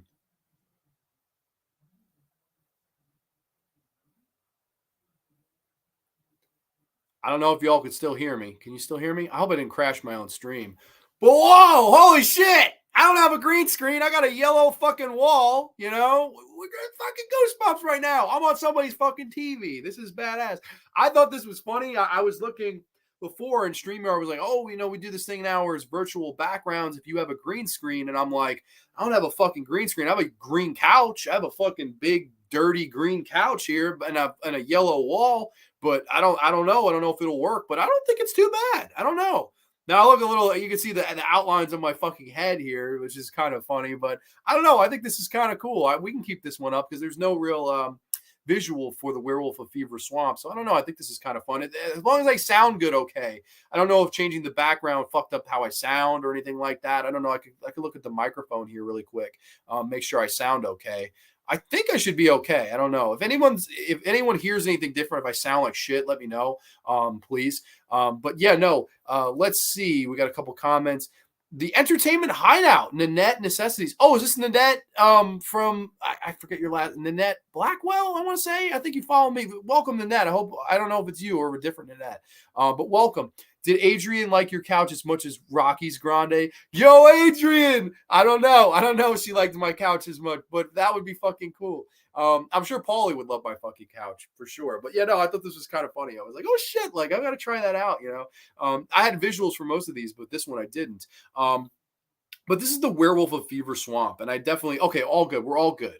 Excellent. I just want to make sure I didn't fuck up the whole, how it sounds. Because I did that once. I tried to do like an intro where it did a countdown and it fucked up how I sounded for the first 3 minutes. And I was like, God damn it. Like, of course. But yeah, so the Werewolf of Fever Swamp. I'm sorry, I keep getting sidetracked here. This is a really cool episode. Basically, this kid moves into a new kind of area. It's not a town per se. It's more of this like kind of gross, grimy, gritty swamp. And, at nighttime, he believes he hears howling in the woods, and he believes maybe there are werewolves out there, watching, stalking, hungry. And he befriends this kid in the area, and basically, these things start going wrong. And this episode to me is one of the creepier Goosebumps episodes. Now, while this is a G-rated show, and while this is a show that I think is good for the whole family, I do find this episode in particular fairly creepy. And a lot of that is how it's shot. This episode has a very nice blue hue to it to kind of create an uneasy atmosphere around, the entire show. And it really, to me, just nails the atmosphere and aesthetic of this episode. And it really kind of makes you unsettled as the viewer. And, it's perfect to make you unsettled because that's really the story they're trying to tell here. It's a kid moving to a new place, and it's an unsettling new place. It's this gross swamp. It's not this, voluptuous town with bright lights and big cities and aspirations. You move to a fucking swamp. You're moving next door to fucking Shrek. And you're going to that motherfucker's going to shit outside and fucking take baths in the swamp. I mean, you're fucked. But basically, he and his friend, they think they hear these werewolves going on. And the whole kind of twist of this episode is, while they both the whole time are thinking, oh, the werewolves are out there, one of the two is a werewolf. And it's this heartbreaking moment for our lead character as he realizes, oh my God, it's him. It's him this whole time I've been afraid of. It's him this whole time I've been, hoping to get killed. And, it's that really hard conflict that you must deal with yourself. What if your best friend was a werewolf? What if your best friend was a monster? This is the only friend that you have within, the next 500 miles. Could you turn on him? Could you kill him? What would you do? And I think that's a really hard conflict, not even just for a kid, but for any adult. I don't know what I would do. Dan, I don't know if you were a fucking werewolf. I couldn't kill you. You're Dan. I couldn't do that. But Grande, I'm fucking growing hair all over my fucking place. I'm eating motherfuckers. You got to put me out of my misery. I don't know if I could do it. And there's this great scene where the one is falls down to the ground because there's this like solar eclipse that blocks the moon. And it, for an instance, changes his transformation from wolf to man. And he's lying on the ground and the half prosthetic on his face, really good practical prosthetic. And he's, run, I'll only end up hurting you. You have to run. You have to save yourself. And it's this heartbreaking moment, for the lead character. It's like, God damn it, like what do I do? And I think that's a really scary thing for a kid. And I think that this episode is really smart to tackle that. And I think this is a really, one that I like to go back, and I think it has that good atmosphere, that creepy blue hue, the horrors of losing a friend and the horrors of, could I kill a friend? Could I kill a monster? I don't know. I just don't know. It's a really uncomfortable episode. But to me, the Werewolf of Fever Swamp is a series classic. I really like this one. It is the net. Okay, I thought so. Hello, Miss Carter. People said hi. Tom, welcome. Whoa, production value is through the roof. Live from the Goosebumps set. Looks great. Thanks, man. Yeah, I'm trying this out. I for the most of the episode I had the regular, but I saw this before. I was like, oh shit, we got to give this a whirl. But welcome, brother Tom. Hope all is well with you, man. I thought this was kind of funny. I know I don't have a green screen. I just have a yellow wall. So it is what it is. I like it too. I think it's I know it's kind of weird when I put my hands up. Like, I don't know if I hold things up. Would it just disappear? Oh shit. Oh, it's magic. I don't know. But I thought it was kind of funny to try this out. Nothing crazy. I don't know if this will be a staple or anything. I'm immune to silver. Funny enough, John Steele, they mentioned that at one point. They're like, oh man, we got to get silver bullets. And one of the people say, silver bullets, that was just a fucking thing they made up. Like, there's no silver bullets. You're killing this thing. Like, I love that how that's brushed off. It's like, silver bullets, good fucking luck. Like, I love how it's like so like buried under the rug in this episode. I promise you I wouldn't. It's a hard conflict for anyone. Like, fuck, like I would feel terrible if you were going out night in and night out, fucking eating people and murdering people when the full moon was around. I would feel fucking bad if I knew. But that's the conflict that this kid has to. Oh my God! Like, what if this kid eats my mom? This is my friend, but that's my mom. Like, that's a tough conflict even for anybody, let alone presenting that to a child. I think you're gonna blow their minds. That's why I really like this one. People saying hi. A lot of people do that on YouTube. I can't do it on mine. I have a phone. You can only do it out of your computer. Okay, yeah, I hear that. I'm just trying this out. I don't know if I don't know. People seem to like it. We can keep it. We only have a couple more to get through. John Steele, El Mayo. Yeah, no, silver ain't stealing you, brother. Silver ain't going to save you, bro. But that is the Werewolf of Fever Swamp. Highly recommend that one. I thought that was a lot of fun. Now, another one I know Dan watched this week, funny enough. I think he's still in the house here. I'm not going to attempt to screen share because this looks shaky. I feel like my internet's been running really fucking slow since this happened. So we're going to just read the plot synopsis. So no more visual mediums here. We're just going to stick with this background for the end of the show. This is season 2, episode 10 that aired October the 26th of 1996. Man, I was right around the corner from getting born. This is Attack of the Jack-O-Lanterns. Yes. When Drew's friends, Shane and Shayna, well, they really thought hard about those two fucking names, pay her a visit, they offered to help her scare local bullies, Tabitha and Lee, on Halloween. However, the evening turns terrifying when 2 jack-o'-lantern-headed ghouls attack the town. Yes. Attack of the Jack-O-Lanterns. Now, this one, I remember the book itself had a great cover. It was like these kids, they were all at jack-o'-lantern masks, walking the streets, badass, like just like a flying V of fucking badass kids walking the streets. I mean, it was a really cool book cover.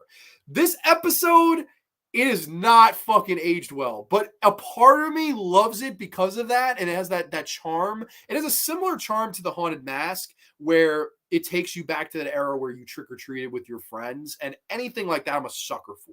Like, I loved the All Hallows Eve segment of Creepshow, the new Creepshow. I love Trick or Treat. I love the Haunted Mask. I love this one too. It may not be the greatest. It may not have fucking aged very well, but this is like, it's a guilty pleasure for me.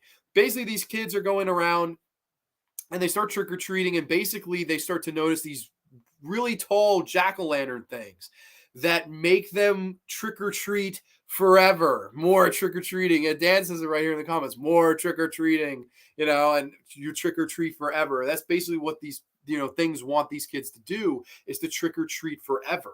And I like the concept. I like the idea of these, giant jack-o'-lanterns, because I think it's nice to kind of, gravitate and surround yourself around the holiday as much as you can, right? Because witches are so fucking played out, and Dracula and monsters and all these things, they're a little fucking played out, right?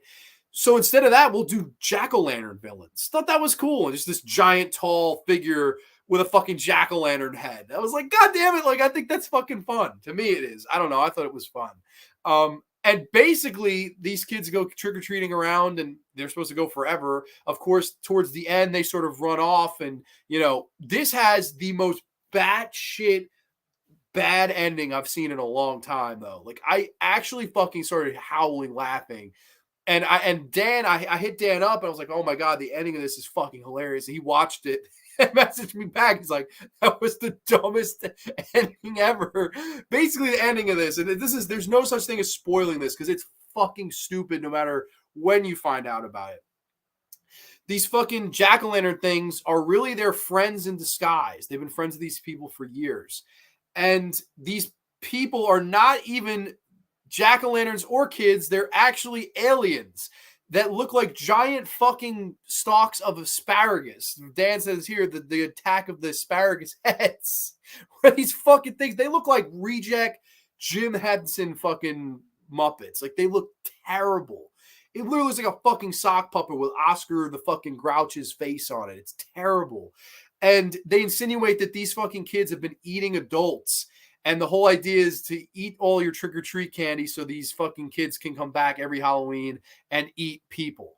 Because they keep telling you, oh, these 4 people went missing. You know, we had a 4-course meal earlier today, and they insinuate that these kids ate the people. So any Twilight Zone fans out there, obviously the reference to serve man, you know, this is a PG to serve man on Halloween night. I don't know. Maybe it's not the greatest. I could see somebody going, Grande, that is terrible, and you are terrible for liking it. I could hear that. But to me, it was like, I like the episode up till the end, and when the end happens, it's so fucking bad, it's great to me. Like, you see that, and you're just like, what the fuck? Like, who the hell, who greenlit that effect? Like, it's bad. As they get back on their fucking asparagus spaceship and fucking fly back out to outer fuck. I don't know. It was quite funny, though. I had a good time rewatching. Bro, when I stepped out of the Wolfen film as a kid, I thought I was going to get eaten. Dude, Wolfen that's another one that's really underrated. Like, everyone remembers from 81, The Howling. Everyone remembers An American Werewolf in London. Wolfen is the forgotten movie, werewolf-wise, of that year. And it's kind of a shame. I think I briefly touched on it when I did the 1981 Euro review show, but I went alphabetically, so Wolfen came last, so I was probably a little bit guessed. But I definitely down the road would like to talk Wolfen. I think that's an underrated film. It's a rather long movie. I think it's like almost 2 hours. Talking about Native American stuff like that. I thought it was a good movie, though. Thoroughly, it was so funny that they had lobster. Yeah, the lobster claws, right? It's fucking the Misfit Toys, the Muppets, the Fuppets. Yeah, it was the fucking Fuppets, dude. The fucking, like, Fraggle Rock would have been like, fuck this, you know? I don't know. I thought this episode was fucking just absolutely batshit crazy. I don't know.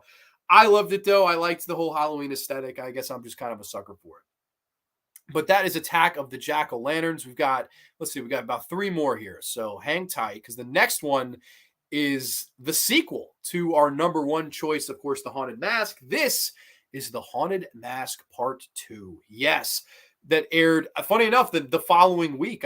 This was October the 29th of 1996, The Haunted Mask Part 2. Steve wants a Halloween mask just as scary as Carly Betts. However, he doesn't realize is that Carly Betts' mask might be after him. Yes, The Haunted Mask Part 2. Now, this is, I think, a passable sequel. It's nowhere near as good as the first one. It really feels to me like the first one's so good, we got to try this again. It has that smell to it. But in a lot of ways, I think it does work because what they did smart was they switched the masks. It's not the kid putting on the same mask. Instead, it's a different one. And I thought it really worked for this character in this story. Of course, this takes place a couple years later. And everyone's still talking about how Carly Betts' mask, scared the shit out of everybody that fateful Halloween night.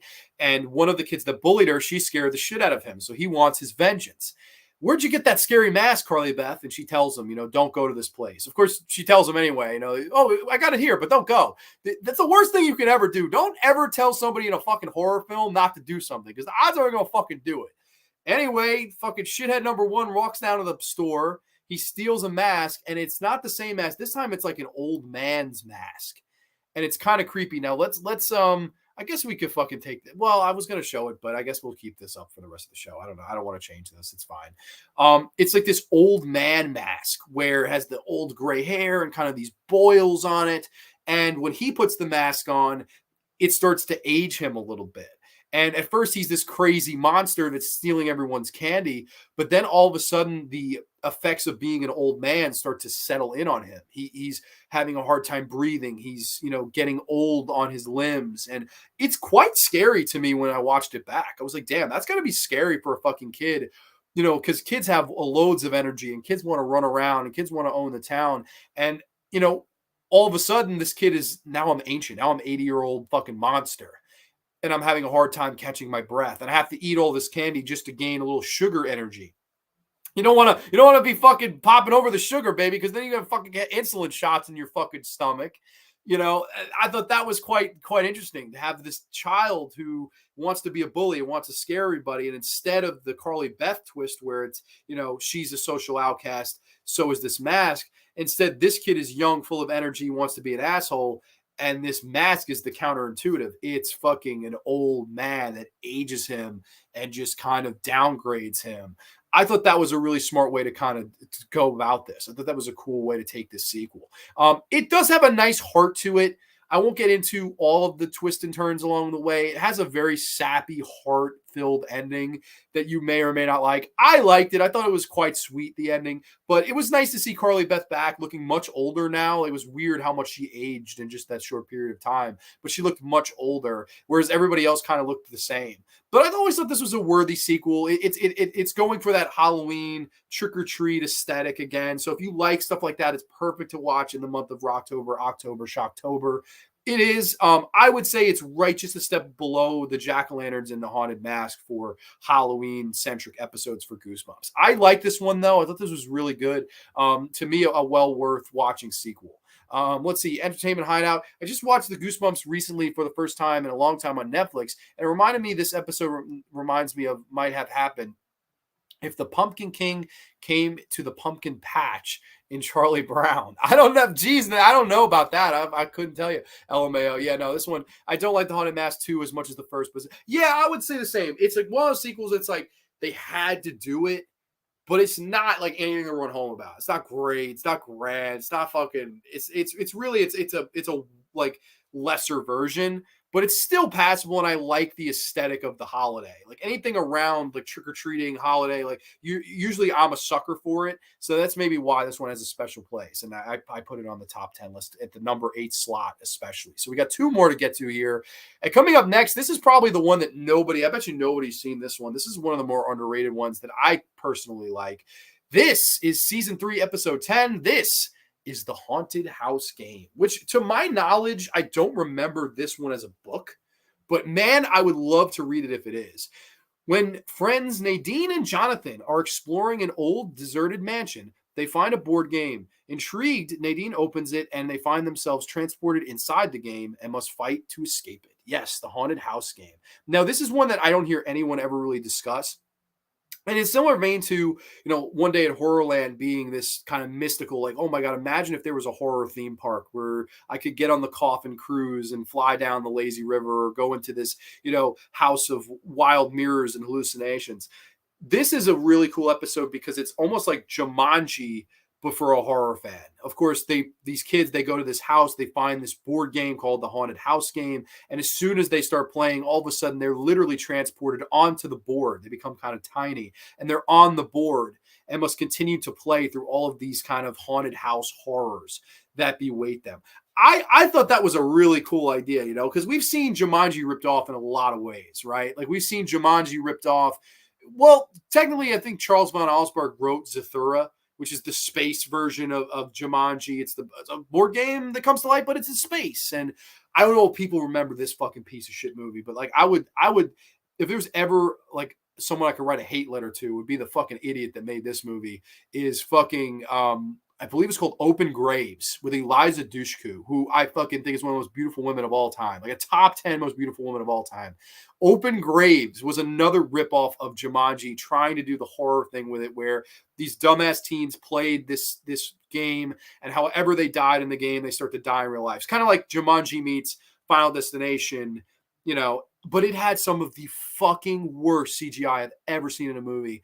And it was quite horrible movie. Like I remember it being like one of the worst fucking movies I've seen in a long time. And it had a bad twist ending where at the end, Eliza Dushku turned heel on a beach and had all these fucking CGI eels on her.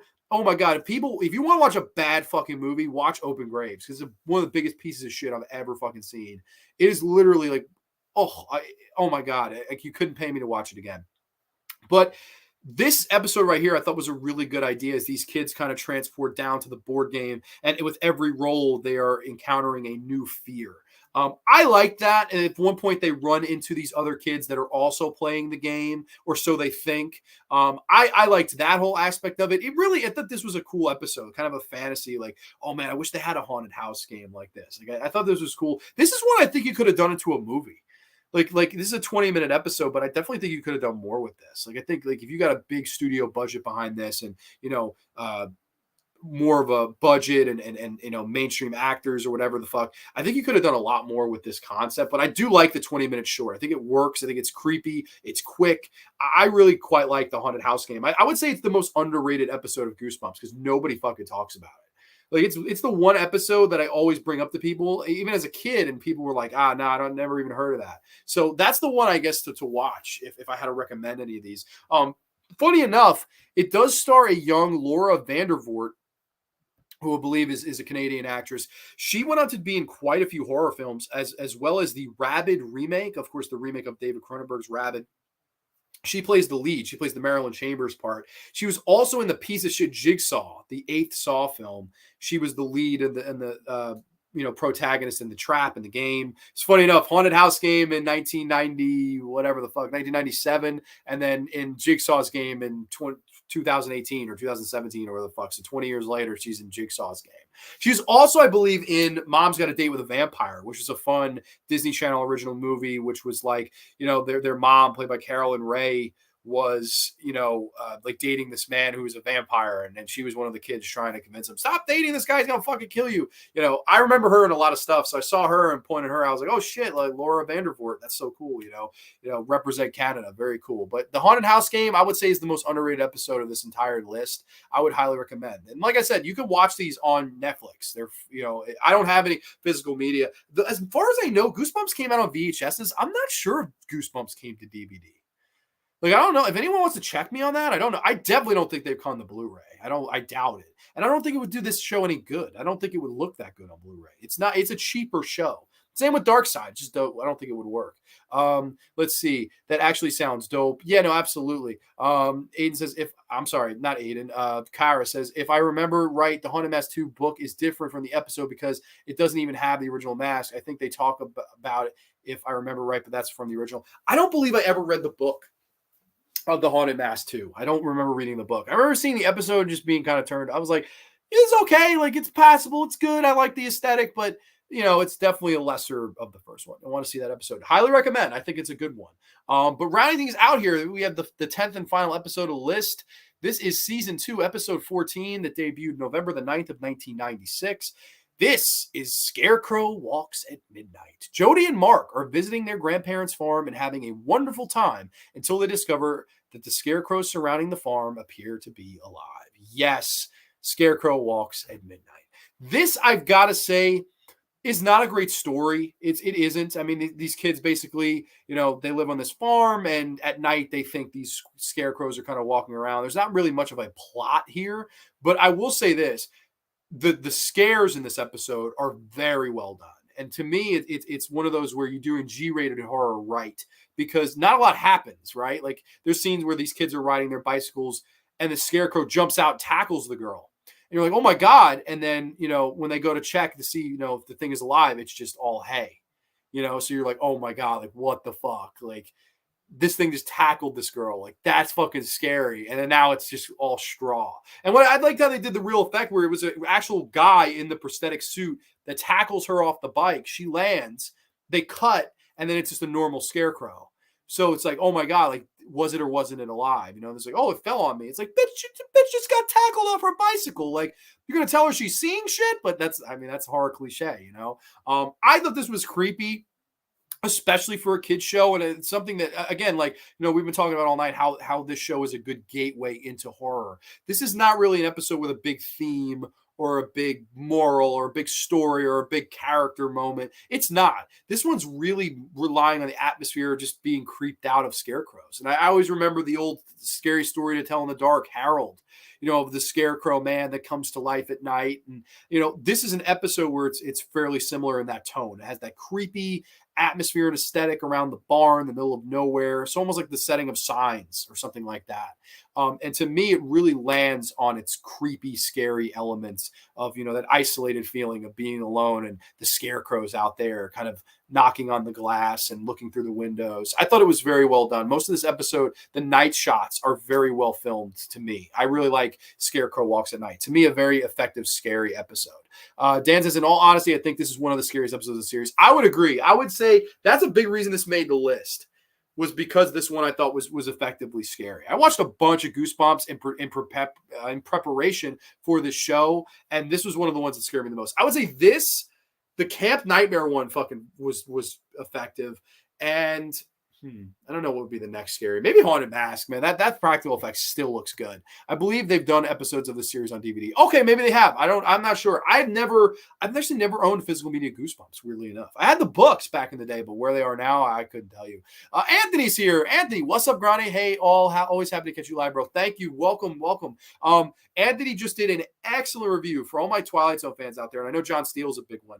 He just did an excellent review on The Howling Man on his channel, going all in depth with that. It was wonderful. Anthony's reviews are just top-notch stuff, and that's one of my favorite all-time episodes. So I definitely, I'm a huge fan. Nanette says, I have to agree with you, Daniel. Hello, Fever Dreamland Theater. Jonathan's in the house. Jonathan, hope all is well with you, man. I hope all is safe in fucking Florida. Can you sign my copy of Scary Stories to Tell in the Dark that you took, please? I might have it over here. Do I have it? I know what I did in the past, Jonathan, I don't know if you've seen. Last year, I would read Scary Stories to Tell in the Dark at the end of episodes. I would do them just as individual uploads. I had other people that watched the show read their own in the dark. It was great. I have a whole playlist up. I thought the book was down here. Maybe it's in my room now because I'm looking on the bookshelf and I don't. Yeah, no, I don't see it. But those were the fucking days, man. I could read more of them, man, because they were a lot of fun to read. Most Def got to watch that one. Anthony's did a great job. It's really, really good stuff. I know, but Jonathan, if you're interested, I had Desiree do one from of course Rainbow Fright. She did a great one. She did The New Horse.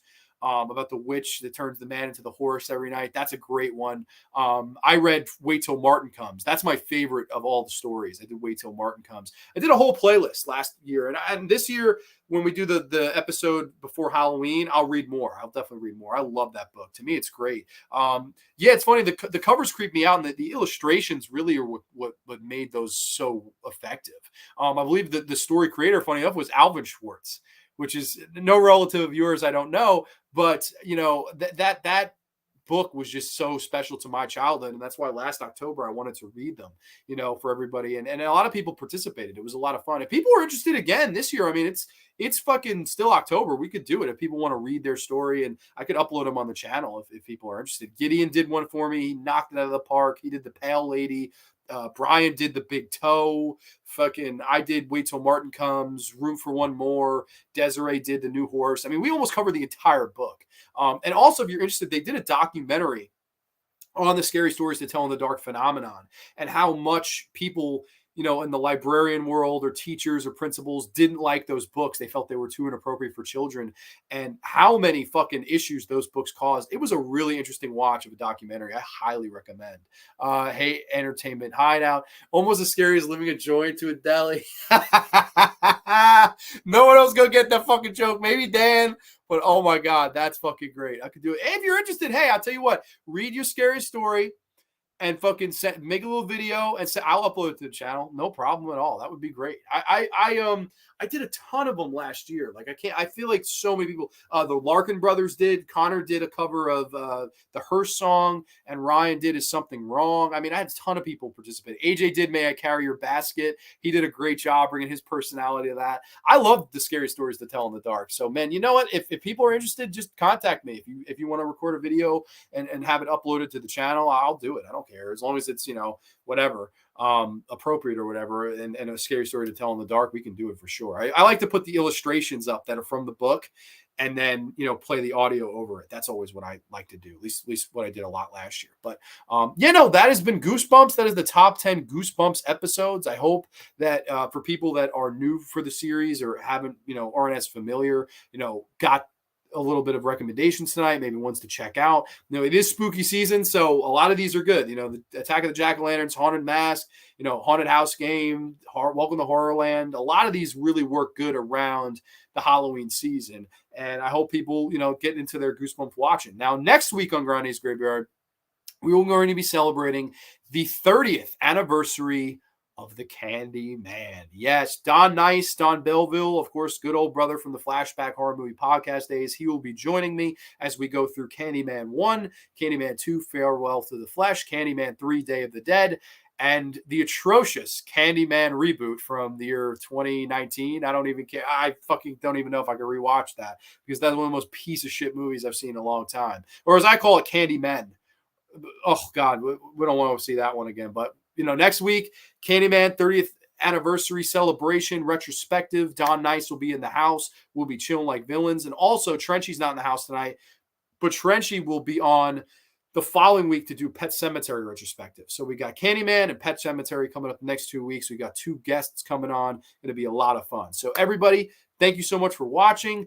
Viewers beware, you're in for a scare. Let's get to these last couple comments here. No, don't say the name, Grande. You're looking into the camera, which could be condensed to a mirror. Well, it is what it is. I didn't see the whole thing, but I'll watch it. Thank you so much for watching even 1 minute, Nanette. I appreciate all the support. All of you. We seem to have a lot of people in and out tonight, so I appreciate all the support as always. Went about an hour and 40 minutes on this sumbitch. And cheers to R.L. Stine. Cheers to Goosebumps. And cheers to a happy, healthy, safe, wonderful weekend, everybody. We will catch you next time for the Candyman retrospective, only on the Graveyard. Too sweet peace, and happy Rocktober, everybody. We'll see you next time.